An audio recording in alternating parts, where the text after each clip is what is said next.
Heureux de vous retrouver dans cette session d'information dont voici le sommet. Gouvernance administrative et pédagogique du secteur de l'éducation, quelle perspective d'amélioration pour la réussite de la rentrée scolaire universitaire 2024-2025. La thématique est au cœur d'un séminaire qui mobilise tous les acteurs du système éducatif béninois. Les assises se tiennent en prélude au démarrage de la rentrée scolaire et celle universitaire 2024-2025.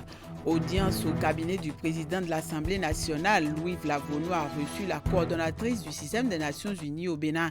Aminata Sarr a souhaité lui rendre une visite de prise de contact et profiter pour réitérer l'engagement du système des Nations unies auprès de la représentation nationale. Puis de l'aide médicale gratuite au profit des populations de la commune de Parakou et ses environs. L'initiative émane de l'état-major général des forces armées béninoises à travers la cellule en charge des actions civilo-militaires en partenariat avec les forces armées des États-Unis d'Amérique. Durant 3 jours, des soins médicaux gratuits seront administrés aux populations locales et celles environnantes. Mesdames et messieurs, merci de nous rejoindre pour ce point de l'actualité dans le 19h30 sur Canal 3 Bénin. En prélude au démarrage de la rentrée scolaire 2024-2025 et celle universitaire annoncée pour le 16 septembre prochain, il s'est ouvert à Cotonou et ceci pour 2 jours, un séminaire de préparation qui mobilise tous les acteurs du système éducatif béninois. Les réflexions se mènent autour de la thématique gouvernance administrative et pédagogique du secteur de l'éducation, quelle perspective d'amélioration pour la réussite de la rentrée scolaire et universitaire 2024-2025. Plusieurs communications sont prévues pour être présentées notamment sur les feuilles de route et recommandations majeures de chaque sous-secteur. Teddy Goudalo et Elvis Tonoucoin pour plus de précision.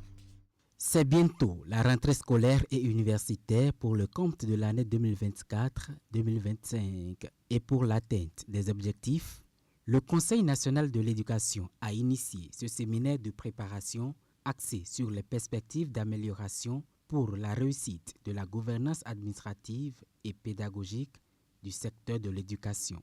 Le but de ce séminaire est de réussir la rentrée scolaire et universitaire à travers la mobilisation de tous les acteurs du système éducatif national autour de la planification opérationnelle des activités pertinentes qui vont y concourir. Sous le magistère du président de la République, le système éducatif national, progressivement dépouillé de ses oripeaux, prend ses marques irrévocablement. Le présent séminaire contribue sans nul doute à ces progrès, puisqu'il constitue un instrument de planification opérationnelle à caractère stratégique et de redevabilité. Il s'agit d'un exercice qui offre l'occasion de poser un diagnostic clair qui permettra, j'en suis convaincu, une orientation meilleure dans les prises de décision. Le moment est crucial pour ces acteurs du système éducatif béninois mobilisés. Durant 2 jours, ils sont appelés à dresser le point de mise en œuvre des recommandations de la précédente séminaire, à faire un bref aperçu de la gouvernance administrative et pédagogique. Ils vont surtout présenter les feuilles de route et recommandations majeures de chaque sous-secteur. Démarré depuis 2021 et organisé au mois d'août de chaque année, le séminaire de préparation de la rentrée est devenu l'un des instruments de renforcement de la fonction de coordination du Conseil national d'éducation. Nous percevons que le système éducatif national s'est considérablement amélioré. Nous avons progressé, mais nous avons encore des défauts. Si nous voulons, comme le souhaite le chef de l'État, offrir à chaque enfant béninois une éducation proche des standards internationaux, nous avons encore du chemin à faire. Et nous allons travailler à cela. Au terme des assises, il est prévu une synthèse des recommandations ainsi que l'élaboration du rapport général du séminaire. Comment faire pour mettre aux normes réglementaires la presse universitaire au Bénin? La question fait l'objet d'un séminaire de formation organisé à l'intention des responsables des organes de presse officiant sur les campus universitaires. 2 jours d'échange initiés par le Centre des œuvres universitaires et sociales de l'Université d'Abomey-Calavi. Les travaux se sont déroulés à l'UIT de Lokossa. Compte rendu d'Assissa Lossé et Florando. C'est vrai que c'est le même mode. 3 ans après la marche engagée pour la restauration de la presse universitaire au Bénin, le Centre des œuvres universitaires et sociales de l'Université d'Abomey-Calavi maintient le cap. Et le point est levé cette année pour la mise aux normes réglementaires de cette presse. Il faudrait absolument que nous ayons des professionnels qui travaillent avec nos étudiants et qui leur apprennent la déontologie du métier, qui leur apprennent les écueils à ne pas faire, ce qu'il ne faut pas dire, ce qu'il ne faut pas écrire. Et là, progressivement, nous allons être professionnalisés. Œuvrer à professionnaliser la presse universitaire, connue comme un vivier pour le monde des médias au Bénin. Et 2 jours durant, quelques figures de proue de la presse béninoise sorties de ces organes de presse officiant sur les campus universitaires ont été mobilisées pour la cause. Il est temps vraiment que la presse universitaire quitte l'informel et un directeur respecte les règles, le code de l'information de la communication pour entrer. Il est temps que le presse universitaire ait des directeurs, un professionnel, ne serait-ce qu'un seul professionnel, qui au moins enseigne le b.a.-ba aux nouveaux étudiants qui arrivent. Leur enseigner le code d'éthique et de déontologie, et puis aussi classifier la presse universitaire. Est-ce que nous voulons rester une presse d'opinion, une presse d'information générale, ou bien une presse juste spécialisée? C'est une opportunité que je vous invite ici à saisir. Il n'y a personne qui puisse mieux faire connaître nos universités que nous-mêmes. Que dis-je? Que vous, organes de presse universitaire. Des organes dont les responsables ont été moulés pendant 48 heures dans la déontologie et l'éthique d'un métier connu pour ses exigences. Entre communication et travail en groupe, plusieurs résolutions et recommandations ont été faites. Au nombre de celles-ci, la mise en place d'un conseil d'administration et d'une direction générale appelée à chapeauter désormais les organes de presse universitaires. Atelier de réflexion sur l'inclusion financière des personnes handicapées. C'est une initiative de la Direction générale de la microfinance. Elle vise à mener des échanges avec les structures financières sur l'accès plus inclusif et plus équitable des services financiers aux personnes porteurs de handicap. Les travaux se déroulent à Cotonou. Florence Bossa et Rachidi Soubérou pour le compte-rendu. Une nouvelle page vient de s'ouvrir dans l'amélioration des conditions de vie des personnes porteuses de handicap au Bénin. La prise en considération de leur cas dans les offres de services des systèmes financiers décentralisés préoccupe ici la Direction générale de la microfinance. Ces acteurs mûrissent les réflexions et partagent les expériences. L'inclusion financière doit concerner tout le monde car les services financiers doivent être suffisamment mis à la portée de l'ensemble de la population béninoise. Et si, au niveau donc de cet ensemble, il y a des personnes qui présentent un handicap, le fait qu'il y a cet handicap ne devait pas véritablement les exclure de l'accès aux services financiers. Car ces derniers ont nécessairement des moyens à mettre en sécurité, donc ont des besoins vraiment d'épargner en toute sécurité auprès donc des systèmes financiers décentralisés. Il ne s'agit pas seulement de respecter les normes légales ou de répondre à des exigences réglementaires, mais c'est de rendre et de prendre conscience de notre responsabilité sociale, de l'impact positif que nous pouvons avoir. Les personnes handicapées représentent environ 16% de la population, une contribution non moins importante à l'économie qu'il faut davantage conforter dans la droite ligne des actions déjà engagées pour un mieux-être de cette couche de la société.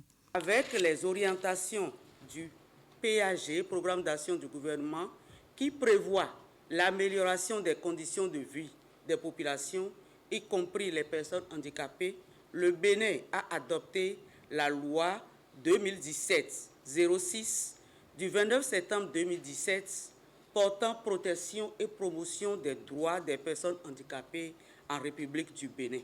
Des efforts doivent être menés dans le domaine de la microfinance pour permettre aux personnes handicapées de participer activement et convenablement à la croissance économique de notre pays. Au terme des échanges, des solutions concrètes sont attendues afin de rendre les offres des systèmes financiers plus accessibles et adaptées aux personnes handicapées. L'organisation non gouvernementale BVT Entendez Bénin Ville Propre a initié une compétition de salubrité dans la ville de Cotonou, mettant en jeu 3 arrondissements par département. Ce concours a été officiellement lancé dans la soirée du mercredi 21 août 2024 en présence de plusieurs autorités politico-administratives. Esther Tofa pour le compte-rendu. C'est un concours qui met en compétition 39 sites retenus dans les 13 arrondissements de Cotonou. L'ONG Bénin Ville Propre, à travers l'organisation de ce concours, entend sensibiliser les populations de la capitale économique sur les habitudes éco-citoyennes à adopter. Des descentes se feront respectivement les 24 août, ce samedi, le 7 et le 21 septembre. À chaque descente, un site insalubre sera visité par arrondissement par les équipes de supervision. Les critères de notation seront rigoureux, mais ils visent à encourager des pratiques durables qui bénéficieront à toute la ville. Chaque arrondissement aura l'occasion de démontrer son engagement pour atteindre ses objectifs communs. Nous allons tout faire pour que cet événement soit un événement de réussite, un événement de taille pour que la ville d'IA est propre, grâce à la mairie, le gouvernement, la préfecture de Cotonou, le ministère des cadres de vie. Et nous voulons appuyer par rapport à les conseils que nous allons donner et ce concours pour faire sortir la population, à se mettre aussi dans la peau du gouvernement pour qu'on puisse nettoyer la ville. La salubrité, la libération des espaces publics et la pollution sonore sont les principaux critères qui vont servir à évaluer durant ce concours de 4 semaines. L'initiative soutenue par la Société de gestion des déchets et de la salubrité est appréciée et encouragée par les autorités communales et préfectorales. Je voudrais inviter tous les élus locaux et municipaux de Cotonou à accompagner ce projet à travers des actions de communication et de sensibilisation dans leurs quartiers respectifs. Pour finir, je tiens à lancer un appel à toute la population pour participer massivement à ce programme afin d'inscrire leur arrondissement parmi les 3 meilleurs de notre commune. Nous nous engageons à rester solidaires de cette initiative. Nous souhaiterions d'ailleurs qu'elle se multiplie, qu'elle se généralise. Et vous pouvez compter sur nous, sur les chefs d'arrondissement de Cotonou, puisque le développement, qu'on le veuille ou pas, part de Cotonou et sera plus grand à Cotonou. Nous veillerons jusqu'à ce que cette initiative aille dans les autres villes, à ce que chaque autorité politico-administrative accompagne ce concours pour que tous les Béninois prennent conscience de ce qui est leur droit, mais aussi de ce qui est leur devoir. Le ministère du Cadre de vie et du Transport, en charge du développement durable, a également manifesté son soutien à l'initiative dont les hostilités démarrent le 23 août. Elles prennent fin le 21 septembre 2024. Le président de l'Assemblée nationale a reçu en audience à son cabinet au Palais des gouverneurs Aminata Sarr, coordonnatrice du système des Nations Unies au Bénin. L'hôte de Louis-Yves Lavonnoux a souhaité lui rendre une visite de prise de contact et profiter pour réitérer l'engagement du système des Nations Unies auprès de l'Assemblée nationale. Suivez ici les propos de Aminata Sarr au sorti de l'audience. C'était une visite de prise de contact. Comme vous le savez, je suis arrivée au Bénin que depuis mai comme nouvelle coordonnatrice du système des Nations Unies. Il m'a semblé important de rencontrer le président d'une institution comme l'Assemblée nationale qui est un instrument fondamental pour la démocratie et le suivi de l'action du gouvernement. J'étais venue réitérer l'engagement du système des Nations Unies auprès de l'Assemblée nationale. Nous avons un partenariat de plusieurs années. D'ailleurs, j'ai profité de la signature de cet accord entre le Programme des Nations Unies pour le développement et l'Assemblée nationale pour le renforcement des capacités des parlementaires et du personnel de l'Assemblée nationale pour la gestion des élections. C'était une rencontre cordiale, mais aussi très importante pour discuter un peu des programmes communs entre les Nations Unies et l'Assemblée nationale, mais aussi pour parler de la vision que nous avons dans l'accompagnement que nous mettons pour renforcer la démocratie dans le pays. Le président a profité de cette occasion pour parler aussi de sa vision, une vision où l'Assemblée nationale est le lieu où les partis politiques, où les dissensions sont effacées parce que les parlementaires servent le même peuple et que c'est important que les lois et les décisions qui sont prises au sein de l'Assemblée nationale soient là pour renforcer la paix et la démocratie dans le pays.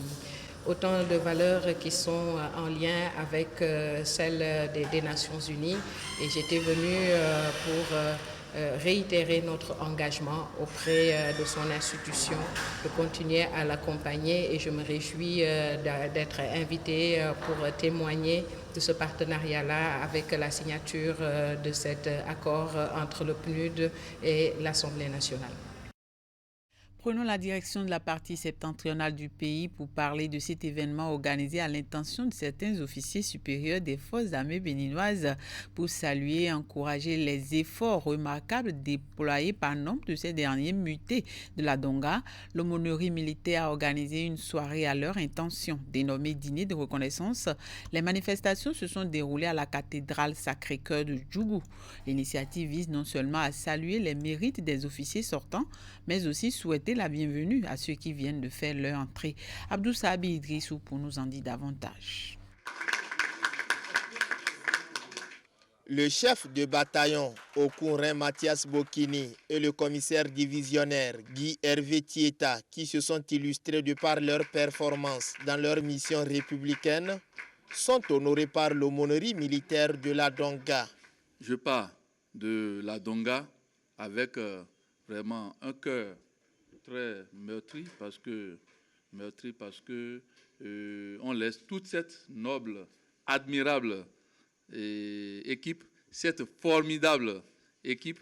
En fin de mission dans ce département, 16 officiers supérieurs de l'armée béninoise et de la police républicaine ont vu leurs efforts salués au cours de ce dîner de reconnaissance. Nous avons voulu leur dire merci pour ce qu'ils ont fait pour le département de la Donga, pour le travail qu'ils ont accompli au service des populations. Leur dire merci, nous sommes reconnaissants. Leur souhaiter aussi bonne chance pour les nouvelles fonctions et souhaiter que la même ardeur, ils puissent la communiquer aux populations qui auront la chance de bénéficier désormais de leur service. À travers cette cérémonie, l'aumônerie militaire entend aussi souhaiter la bienvenue aux officiers supérieurs de l'armée et de la police républicaine affectés dans la Donga. Il s'agit entre autres de Michel Houetognon et Jules Maker Yehouenou, respectivement commandant du 8e BIA et directeur départemental de la police républicaine. Je suis habillé maintenant comme un fils du terroir, donc je me comporterai comme un fils du terroir. À vous qui venez, sachez que vous venez dans une famille qui vous accueille aujourd'hui et qui, dès cet instant, devient votre famille éternelle. Nous allons collaborer ensemble. Vous avez mon soutien et également, je suis rassuré que j'ai votre soutien également pour accomplir cette noble mission. Je voudrais dire à la suite de tous ceux qui m'ont précédé ce soir, au commandant entrant du 8e BIA, bonne arrivée. Nakayo. L'aumônerie militaire de la Donga, faut-il le rappeler, prône la paix, l'amour et la cohésion sociale au sein des forces militaires, paramilitaires et personnels de justice en service dans la Donga. Elle est dirigée par le père Max Évariste Kodjo, vicaire général du diocèse de Djougou et curé de la cathédrale. Que cette bénédiction rejaillisse sur chacune de vos maisons, Amen. Sur chacun de vos lieux de service. Amen. Merci et bonsoir. De l'aide médicale gratuite au profit des populations de la commune de Parakou et ses environs. C'est une initiative de l'état-major général des forces armées béninoises à travers la cellule en charge des actions civilo-militaires ACM en partenariat avec les forces armées des États-Unis d'Amérique. Cette opération de grand intérêt qui s'inscrit dans le cadre du renforcement des liens armées-nations se tient du mercredi 21 au vendredi 23 août dans l'enceinte de l'école primaire publique de Tian. Durant les 3 jours de l'opération, des soins médicaux gratuits seront administrés aux populations locales et environnantes. Jacques Degbé et Fonjulo Olou étaient à la cérémonie de lancement. Voici le reportage. Des consultations médicales, des distributions de médicaments, ainsi que des séances de sensibilisation à l'hygiène et à la prévention des affections. Ce sont là les différents services offerts aux populations au cours de cette opération, sans que ces dernières n'aient à débourser aucun copec. Cette action s'inscrit dans un cadre de renforcement du lien armée-nation, c'est-à-dire une symbiose entre les forces armées béninoises et les populations béninoises. Vous n'êtes pas sans savoir que les forces armées béninoises sont engagées en fait dans de multiples opérations de sécurisation du territoire national. Et pour atteindre des objectifs valables, il faut quand même un accompagnement permanent de nos populations qui sont le premier maillon d'acquisition d'informations pour nous. Établir la confiance entre la population et son armée pour une lutte efficace contre le terrorisme dans le cadre de l'opération Mirador, c'est donc l'objectif visé à travers cette aide médicale gratuite. Cette opération qu'on appelle action médicale gratuite est une opération liée à l'opération Mirador. Pour rappel, l'opération Mirador, c'est l'opération qui permet de sécuriser les frontières nord du Bénin. Alors, à côté des opérations, il y a toujours ce volet pour pouvoir aider les populations. Parce que il y a des pathologies qui ne sont pas prises en compte, il y a des blessures que les populations traînent. C'est grâce à cette action médicale gratuite que les populations sortent pour venir se faire soigner. Absolutely. So we're working right now with the Action Civil Militaire to continue building that relationship. Maintenant, ça c'est notre intention. On veut renforcer les liens entre les forces armées béninoises, plus spécifiquement de la cellule action civilo-militaire avec la population béninoise. Les patients sont d'abord reçus à l'accueil par une équipe qui se charge de recueillir les données personnelles. Une fois la température, la tension et le poids notés, ils sont ensuite dirigés vers médecins pour un diagnostic plus poussé. Ils m'ont remis des comprimés buvables. Ça là maintenant, je vais aller au camp militaire pour la cardiolographie le vendredi. Donc on les remercie pour tout. Que Dieu les bénisse. La consultation s'est bien passée et j'ai reçu une injection, en plus les produits que voici. Donc ça c'est à l'actif de l'armée béninoise en collaboration avec l'armée américaine. On ne peut que leur dire grand merci. Une armée qui est soucieuse de la santé du peuple, c'est un grand pas. Démarrée ce mercredi 21 août, l'opération prend fin le vendredi 23 août 2024. Puis cette brève pour clôturer cette édition, 3 jours d'échange pour définir une feuille de route à suivre en vue de fédérer les énergies. La table ronde des acteurs de la sécurité routière est une initiative de l'organisation non gouvernementale Handicap International soutenue par l'Agence belge de développement ENABEL. Les assises se tiennent à Boïcon et connaissent la participation de représentants de nombreuses structures ainsi que de divers partenaires engagés dans le domaine. Et ce sera tout pour cette session d'information. Restez fidèles à nos programmes sur Canal 3 Bénin.